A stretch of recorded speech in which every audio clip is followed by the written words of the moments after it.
Au nom du Père, et du Fils, et du Saint-Esprit. Amen. Mon Seigneur et mon Dieu, je crois de tout mon cœur que tu es ici, que tu me vois, que tu m'entends. Je t'adore avec profonde dévotion. Je te demande ton aide pour bien faire ce moment de prière. Marie, ma Mère Immaculée, Saint Joseph et mon ange gardien, intercédez pour moi. Montre-moi ton chemin, Seigneur, le chemin de l'espérance. Ale Costa est une Bolivienne, elle a 2 enfants, elle est psychothérapeute de formation et elle raconte ce qui est survenu à Maurice, son mari. Maurice est italien, il travaillait dans le domaine social en Bolivie, il s'occupait des personnes défavorisées, notamment des personnes dans la rue. Et un soir, dans le centre de réhabilitation sociale pour des jeunes toxicomanes où il travaillait, Maurice, il a dû faire appel à quelqu'un pour réparer une fuite d'eau dans un toit. Et du coup, il est resté un petit peu tard, il est sorti, il faisait déjà nuit. Et il s'est trouvé avec une personne, en rentrant, qui voulait traverser un ruisseau. Et elle était déjà l'obscurité, et elle avait besoin que quelqu'un l'aide. Donc Maurice a accepté de l'éclairer, l'aider à traverser le ruisseau. Mais c'était la saison des pluies et malheureusement le ruisseau a débordé à ce moment-là. Il y a eu une brusque montée des eaux et Maurice a été entraîné et il est décédé. Son épouse le raconte ainsi. Elle disait « Maurice est resté lui-même jusqu'au bout, en aidant les autres. La vie, elle est comme un livre avec beaucoup de chapitres, des chapitres remplis d'amour. Son livre, elle disait, son livre est terminé, son chemin était arrivé à son but, et mon chemin continue. Et le chemin de cette dame que Maurice avait aidé à traverser, aussi il continue, parce qu'elle avait survécu.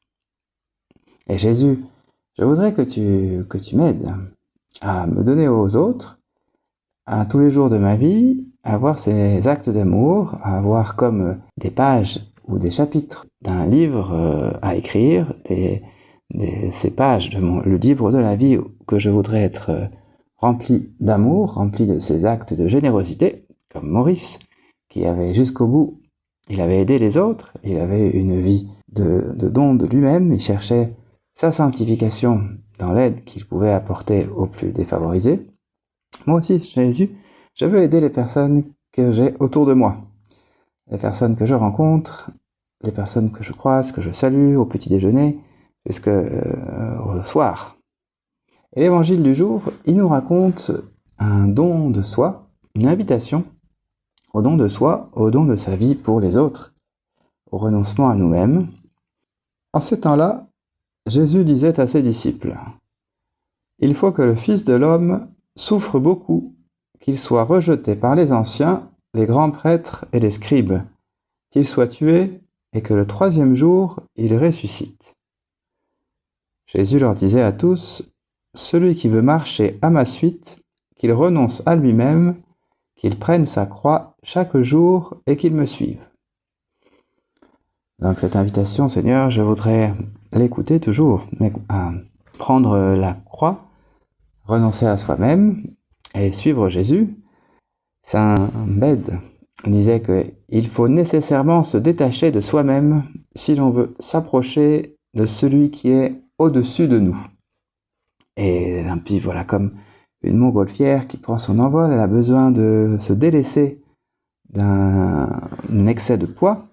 Nous aussi, parfois, nous avons des choses qui nous empêchent de prier, qui nous empêchent d'aller vers toi, Seigneur. Aide-moi, Seigneur, à renoncer à certaines choses que j'ai, certaines de mes envies, certaines de mes choses qui me trottent dans la tête, pour pouvoir avoir une plus grande capacité de prier, un plus grand cœur pour aimer les autres, une plus grande capacité pour avoir des initiatives pour les personnes qui sont à mes côtés. C'est ça Seigneur, que je vais gagner grâce à ce carême qui commence, ou grâce à ce renoncement, grâce aux choses que je ne vais pas regarder, dont je ne vais pas profiter, que je ne vais pas manger, ou des choses qui me sont moins agréables. des choses d'un confort moindre, de marcher, de faire quelque chose qui me un peu moins agréable, pour avoir quelque chose de plus grand, quelque chose qui est ton amour, qui est ta croix, qui va m'apporter beaucoup dans ma vie, spécialement dans ce carême. Et il y a au cours d'un déjeuner, une personne disait « Bon, oui, mais cette histoire de souffrir pour Dieu, cette mortification, tout ça, c'est quelque chose du passé, c'est quelque chose avant, dans le Moyen-Âge. Maintenant, on n'en a plus besoin, on est passé à un nouvel âge. » On peut lui dire « Non, on a besoin toujours d'écouter cette parole, de ta parole, Seigneur Jésus, qui nous demande de prendre sa croix, de renoncer à soi-même, et de te suivre. Et tous les jours, jusqu'à la fin des temps, le Seigneur le dira à chaque chrétien. Il dirait, ce n'est pas quelque chose d'une époque passée, le fait de souffrir, prendre la croix, accepter une souffrance, est nécessaire pour chacun de nous, pour toi, pour moi, pour toutes les personnes que tu rencontres qui ont la foi. Et le carême est une excellente occasion de s'en rappeler. Que la croix n'est pas une chose, si on veut, ou pour certains motivés. Non, c'est pour tout le monde. Et c'est pour tous les jours. Et je voudrais, Seigneur, davantage le croire, davantage m'en rappeler. Dans l'épître aux Galates, il y a aussi cette évocation de la croix du Christ. Mais pour moi, que la croix de notre Seigneur Jésus-Christ reste ma seule fierté. Par elle, le monde est crucifié pour moi et moi pour le monde.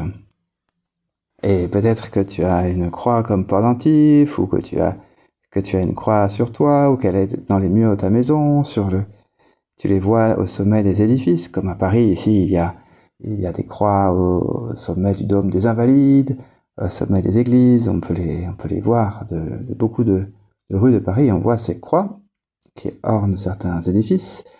Mais il y a aussi ton regard qui doit se porter sur la croix, qui doit avoir cette croix que tu peux mettre sur ta table de travail, que tu peux regarder quand tu entres dans une pièce où il y a un crucifix au mur, et tu lui diras, Seigneur, aide-moi à porter ma croix dans cette journée. Aide-moi à ne pas oublier ce que tu nous demandes, de renoncer à nous-mêmes, porter sa croix et te suivre. Sainte Thérèse d'Avila disait, je ne vous demande qu'une chose, le regarder, en parlant de Jésus. Qu'est-ce qui vous empêche de porter sur notre Seigneur le regard de l'âme? Il estime tant ce regard qu'il ne négligera rien de son côté pour l'avoir.